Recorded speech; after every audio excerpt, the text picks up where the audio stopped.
Oh, she's a pig. Oh, dude, she's a giant. That's a fish. It's a pig, guys. We got a giant. Got her. Oh my God, she's a pig, guys. Oh my God. Oh my God. Oh, woo! Yes, yes. Oh, yeah.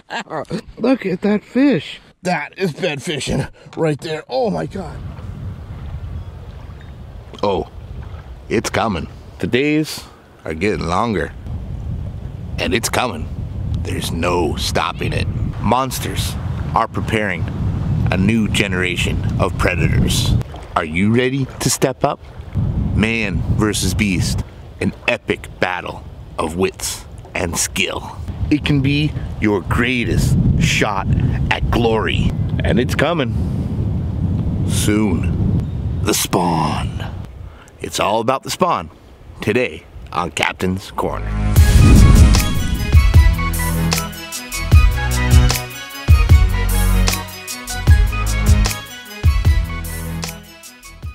That's right, the spawn. It's coming. It's that time of year where Mother Nature kicks in and bass do what they gotta do to reproduce and ensure the next generation of hungry predators. As those days get longer and the water temperatures start to rise, it triggers a natural reaction in every bass all across this country.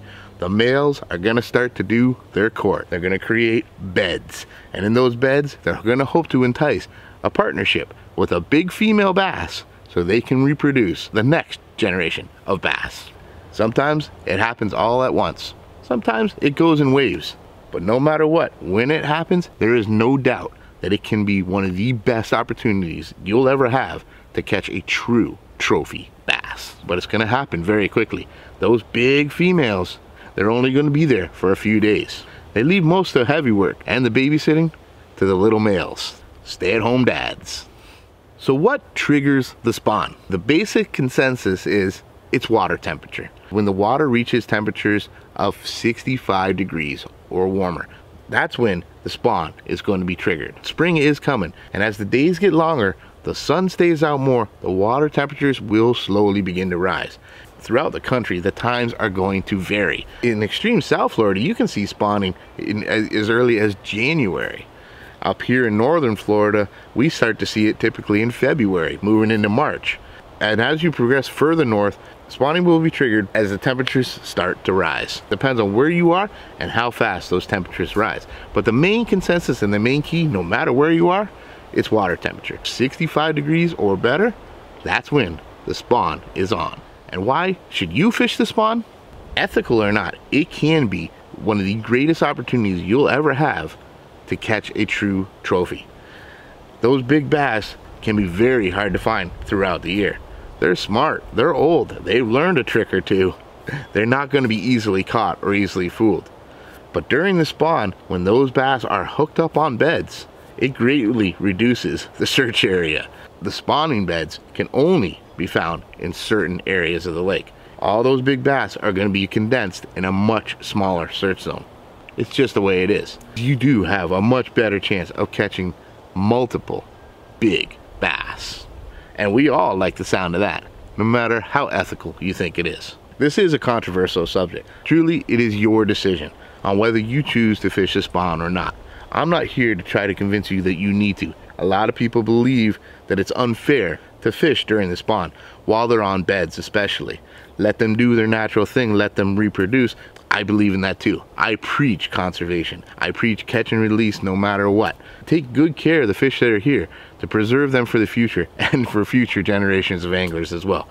But I do believe fishing during the spawn can produce some tremendous opportunities. It has some great advantages no matter what. And if fished properly and responsibly, you can accomplish both. When you're fishing for them on their beds, it's extremely important to take good care of that fish after you caught it and to release it immediately right back where you got it. But if you fish the beds, you catch the fish on the beds and you immediately release it right back to the bed, there's a very good chance that you didn't disrupt anything and you got the trophy that you were after. I truly believe if done responsibly and correctly, it greatly minimizes the negative impact, but also has some fantastic rewards.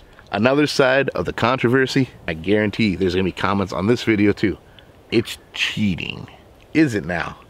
I actually strongly disagree with that. In fact, fishing beds can be extremely difficult. Think about it like this. You have to hunt down and find that bed. You find a bed that is active and actually has a large female on it, she sees you too. You've got to catch the fish that knows you're there. It can take hours to catch one fish. You got to be a ninja. You got to be quiet. You got to be stealthy. You have to convince a fish that knows you're there and knows you are a threat to bite a lure. You can go through multiple presentations, dozens of different lures. Unlike general fishing, where you're blindly casting to random targets hoping to stumble across a bite. You got to be on top of your presentation, on top of your game, and you got to be fast. It can be an incredible challenge. Try and try and try and try and try. And then, boom, utter chaos, insane action. To me, that's a much tougher challenge. Where do you locate bass beds? Where do bass spawn at? Once you know what you're looking for, it can be fairly simple to find those beds. Bass need hard bottom to settle on. They can't make their beds on a soft bottom or a mucky bottom. They need a harder bottom, whether it be rocks or sand, something hard and compact where they can lay their eggs and protect that bed. Typically, you're gonna find beds anywhere from 8 to 9 feet all the way to as shallow as 1 foot or even less. And a bed, it stands out. You're gonna see a spot, a light spot, surrounded by dark vegetation. A lot of times beds are buried in heavy vegetation. What you're looking for is a hole in that vegetation, whether it's lily pads or grasses. If it's thick vegetation all around and there's a hole and you see a light spot at the bottom of it, that's a bed. What gear you use when you're fishing this pond is very important. You need to fish stealthily, you need to fish efficiently, but you have to be ready for an epic battle. I like to have a good sturdy rod. I use a 7'6" or better, medium heavy to heavy, but it has to have a nice, soft, fast tip to it. A good portion of that rod should have a good flex to it, but it's got to transition to a nice, big, strong backbone. More often than not, those beds are surrounded by heavy cover. You need the strength in the rod to be able to pull out, but you need a sensitive enough tip to be able to work finesse lures with heavy equipment. As far as a reel, nothing beats a bait caster on the spawn. You are talking about precision fishing. You need to be able to flip, pitch quietly, softly, and accurately onto that bed. You have a little target that you got to be able to accurately get your lure air presentation into. Nothing's going to beat a bait caster on that. And I like to use a bait caster that has a little speed behind it. You don't have far to go, but when that girl takes, you have a split second to set that hook. When she finally mounts your lure, you have to set that hook and pull her out of that cover before she wraps you up. So I like to have a reel that has a bit of speed to it, something in the at least the 6 to 1 gear ratio, but more like the 7s, 8s, or 9s, even better. And as far as line is concerned, that's really going to depend on the clarity of the water.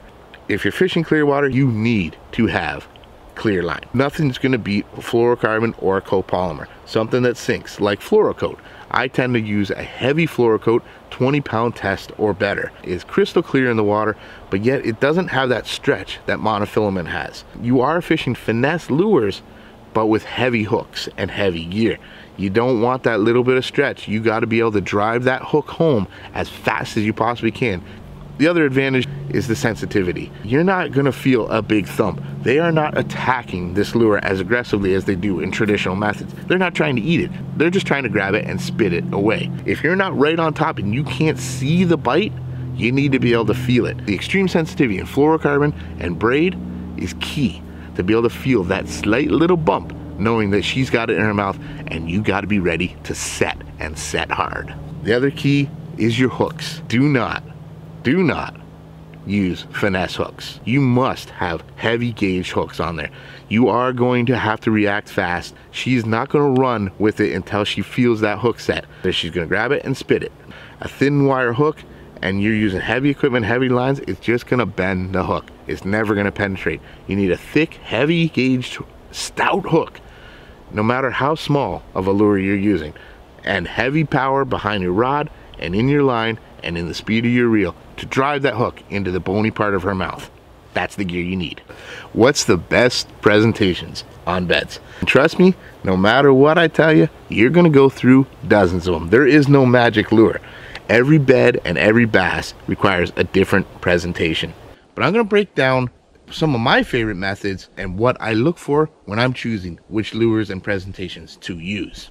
First of all is what I refer to as a bottom bed. A bottom bed is a clearly defined bed with wide open bottom.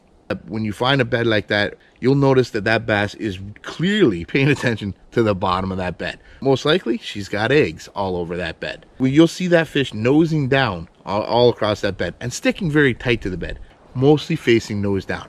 That's a bottom bed. And that's a bed where you're going to want to key your presentation in on the bottom.